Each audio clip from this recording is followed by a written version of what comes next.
know the area. It's scary to go into that area.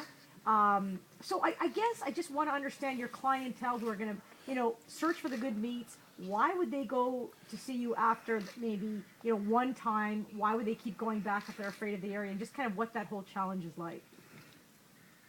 Sure, that's just one question. Yeah, I'm sorry. I'm just so excited, though. I'm so curious. I'm curious too. I think the fact of the matter is that the neighborhood is not only changing and evolving, but the people are curious about the conversation, the passion you're showing me right now about. You would go back, wouldn't you? Yeah, I would. Right? I would. There's In the daylight, though. I got to be honest. I conversation. go in daylight. You're serving the people in the neighborhood, all the people in the neighborhood. That's right. And we know from the first episode there's the condo people and the non-condo people. How do you balance that? They balance it.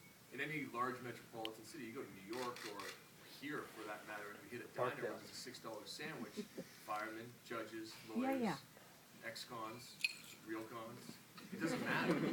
That actually has no bearing on it. And there's an interesting story.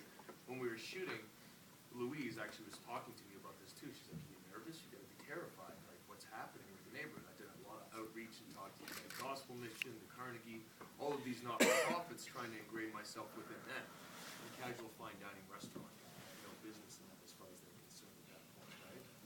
So opening day, we're behind the roller doors, and you get to see this later, but I have no idea who's outside. There's a lot of people outside. Not one of them lived in a condo that costs more than 50 G's. It was the neighborhood, and they were excited. That was my own arrogance. I was like, oh, I hope people like me, and they come, and it had nothing to do with me. It's Save on Meats. It was always there. So you guys know it's got something to do with me, but the neighborhood at large, the people I'm actually serving, only know me because they slap my hand on the street. They don't actually probably know. They just think I work there, right? So that was the real, the bridging of the gap for me. My ego went straight. And I was like, oh,